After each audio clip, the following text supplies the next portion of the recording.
आप देख रहे हैं बेनिफिट टीवी।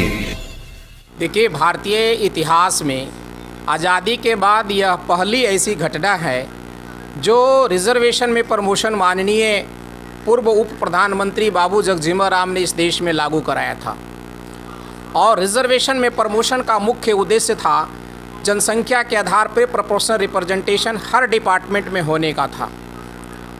पहली सरकार है बिहार की जो कम्प्लीटली अनुसूचित जाति और जनजाति के संवैधानिक अधिकारों को विरोधी है, और यह भारतीय संविधान का फंडामेंटल राइट आर्टिकल 17 से जुड़ा उसका विरोध है, क्योंकि विभेद किया है। जब मामला सुप्रीम कोर्ट में रिजर्वेशन का प्रमोशन का मामला है और वो जब तक फाइनल नहीं हुआ है तो अनुसूचित जाति और जनजाति के लोगों के लिए सीटें रिजर्व करके आप रख रहे हैं, ऐसा कि उन्होंने घोषणा पत्र में कहा है, जो राज्य घोषणा पत्र है, जो गजट है।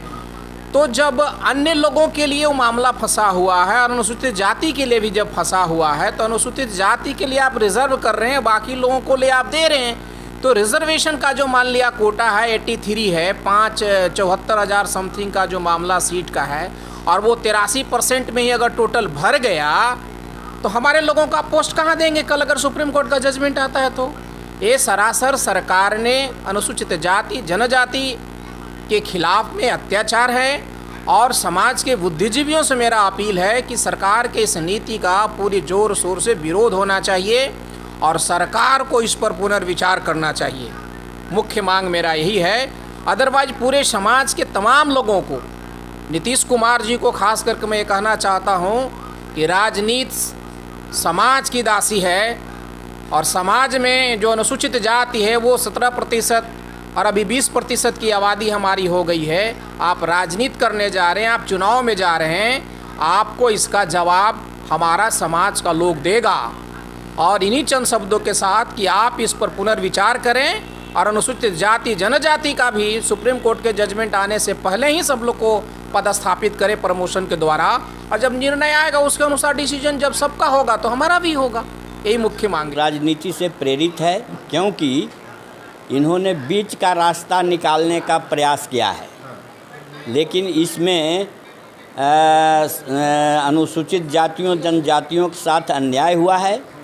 क्योंकि अनुसूचित जातियों और जनजातियों के लिए सबसे पहला विरोध मेरा है कि मूल कोटि का जो वरीयता का चयन किया गया है वह गैर संवैधानिक है, क्योंकि माननीय सर्वोच्च न्यायालय द्वारा परिणामी वरीयता का प्रावधान है, जिसको इस निर्णय के द्वारा अवहेलना की गई है।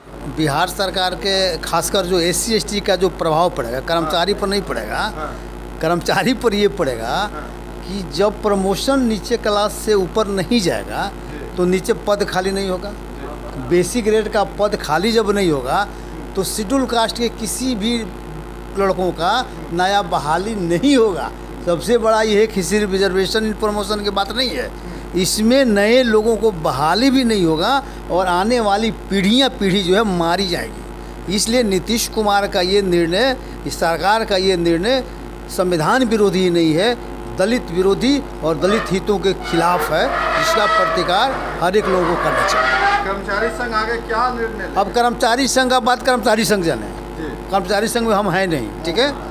वो क्या निर्णय लेंगे, लेकिन हम लोग चूँकि समाज की बात करते हैं, वो अपनी बात करते हैं, लेकिन समाज की जो बात है, जो आने वाली पीढ़ी जिसको नौकरी नहीं मिलेगी, उसके लिए हमारा दायित्व है कि हम लोग इस आंदोलन को आगे ले जाएंगे। अगर कर्मचारी पीछे भी छूट गया, अगर समझौता भी कर लेगा ना, तो हम लोग समझौता करने वाले नहीं है, इस लड़ाई को आगे ले जाएंगे। आप देख रहे हैं बेनिफिट टीवी।